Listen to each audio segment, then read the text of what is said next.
Boa noite, gente boa do Band News. Se o mundo empresarial é uma selva, seja o predador.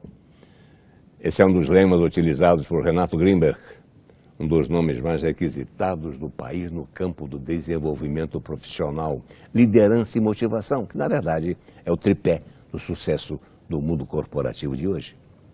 Em suas palestras, workshops e best-sellers, Renato ensina os executivos a sobreviver e avançar nessa selva cada vez mais competitiva, desenvolvendo a estratégia do olho do tigre para ser o profissional que toda empresa deseja ter em sua equipe. Com pós-graduação em marketing pela Universidade da Califórnia e curso de melhores práticas de liderança na Harvard, ele próprio galgou uma brilhante carreira. Depois de uma passagem vitoriosa pela Warner Brothers, assumiu a presidência da Trabalhando.com Brasil, empresa do Grupo Santander, presente em 11 países, e hoje é sócio-diretor da consultoria Triari. E é com ele. Nós vamos conversar nestes dois pontos, olho no olho, mas olho no tigre, olho na Band News. Boa noite. Boa noite, Renato Greenberg. Boa noite, um prazer estar aqui. O que é Triari? Triari é uma consultoria de gestão de negócio. O que a gente faz é melhorar a performance de empresas. A gente analisa o que precisa ser melhorado e cria as estratégias e implementa as estratégias para que as empresas atinjam a excelência em todos os ângulos. Mas você foi buscar isso no exército romano? É verdade. Os triários eram a tropa de elite Exato. do exército romano. E triari em italiano é o plural, que é o nome, né? Mas eu queria ouvir de você nesse início, estou vendo aqui pelo meu STI, que você tem uma longa vivência internacional. O executivo brasileiro em geral, está preparado para as pesadas exigências do mundo corporativo de hoje? Com certeza. O executivo brasileiro é um dos mais bem preparados do mundo. E a gente está mostrando que nós agora não somos só mais importando empresas, estamos exportando empresas, né? O nosso famoso jeitinho brasileiro foi traduzido em flexibilidade, em adaptabilidade, características fundamentais para o sucesso no mundo corporativo. Como é que se procura esse sucesso para o empreendedor, para o executivo hoje? Também, um dos pontos de sucesso no mundo dos negócios é ter resiliência. E o olho de tigre, que a gente vai falar um pouco mais depois, tem muito a ver com a resiliência. Então, o empreendedor, o executivo, eu brinco muito assim, tem que saber engolir sapo. A gente tem uma noção errada de que o grande empresário, o grande presidente da empresa, nunca engoliu sapo. Não, esse engoliu mais do que todo mundo. Só que como é que ele fazia? Tranquilamente, pelas pernas, depois da cabeça e terminava. Mas, Renato, qual é o perfil do executivo que as grandes empresas buscam hoje? Bom, algumas coisas são básicas para todo executivo. Liderança é o número 1, porque você pode desenvolver a parte técnica, você pode ensinar uma pessoa a analisar um balanço, a fazer um plano de marketing, mas o que vai fazer a empresa ter uma gestão contínua e bem-sucedida é a liderança dela. E esse tema é cada vez mais discutido, não só nas empresas, nas escolas de negócio e na vida, né? A gente vê o impacto da liderança no governo, como muda um governo para outro se faz uma liderança bem-sucedida, né? Mas, Renato Greenberg, como eu já ouvi dizer, que estar desempregado, paradoxalmente, é um fator que pesa contra um executivo que procura uma colocação? É verdade.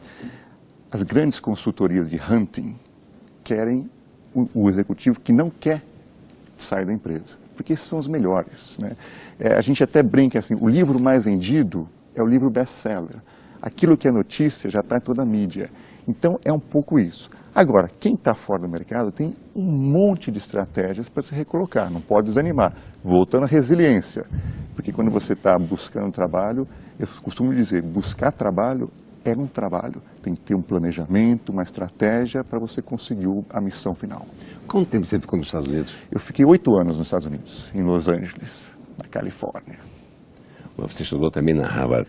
E assim, eu estudei na USC, Fiz um MBA, depois também em marketing na UCLA, e fiz um curso de liderança, Best Practice, né, as melhores práticas, na Harvard, onde eu tive aula com John Kotler, gente assim, de um nível absurdo. Você chegou de volta ao Brasil no ano de... 2006. 2007, 2008, começou a crise lá. Pois é, eu voltei por uma questão familiar. Minha esposa estava cansada, nossa primeira filha já estava com 3 anos, nasceu lá, e a gente queria ficar perto da família. Mas talvez intuitivamente foi a melhor decisão, porque 2007, 2008 estourou a crise lá e o Brasil começou a deslanchar, né? Vamos falar um pouco da estratégia do olho de tigre, estou vendo aqui no meu STI, sempre Toshiba, é num dos seus best-sellers, quer dizer, a estratégia do olho do tigre. Você exorta os candidatos ao sucesso que ainda buscam um seu lugarzinho só. O executivo que o mercado global precisa hoje é aquele que está sempre de malas prontas e não se importa em ficar longe da família, ou se esse for o caso? Sim, ele tem que ter muito claro qual é o objetivo, qual é a missão de vida dele, o propósito, que tem que estar alinhado com a da família também, né? E por que eu escrevi O Olho de Tigre e acho que tem ressoado tão bem com as pessoas, já está na 9ª edição, né? Está há mais de um ano na lista de mais vendidos, porque eu conto um pouco da minha história. Eu era músico profissional, e de músico profissional... O que você fazia? Eu tocava o violão clássico, jazz, né? Ainda toco, né? Mas não profissionalmente. E quando eu fiz uma mudança de carreira, eu não tinha experiência em negócios, eu não tinha formação, eu comecei a ter a formação nos Estados Unidos.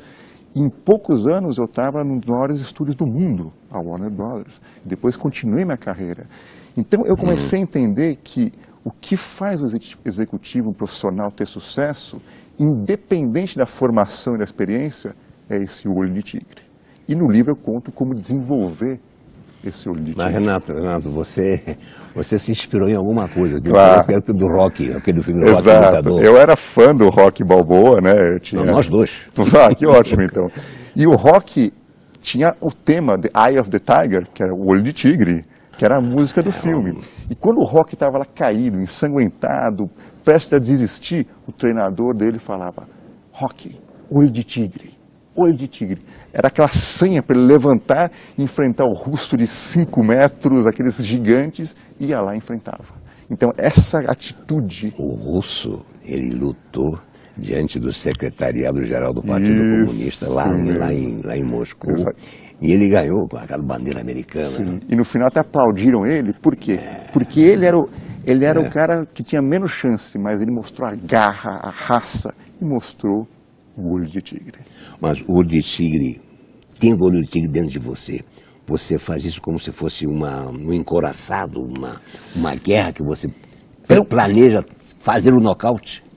Esse olho de tigre? É uma guerra, mas as pessoas às vezes confundem. Não tem nada a ver com ser agressivo no sentido de desleal, antiético, nada disso. Tem o sentido, é você se superar. Então você ter claro, se conhecer bem. No livro dos 7 passos, né? Então o primeiro passo começa com autoconhecimento. O tigre de verdade, eu fui pesquisar um tigre mesmo, para fazer analogia. Ele derruba um búfalo que é 3 vezes maior do que ele. Ele derruba o búfalo porque ele intuitivamente, instintivamente no caso, sabe que a patada dele tem esse poder. Se ele não soubesse disso, ele nem enfrentava o búfalo. Mas, Renato, você ainda hoje usa muito olho de tigre? Todos os dias. Todos os dias. Ontem eu fiquei até às 11 da noite com o olho de tigre pensando em como resolver alguns problemas.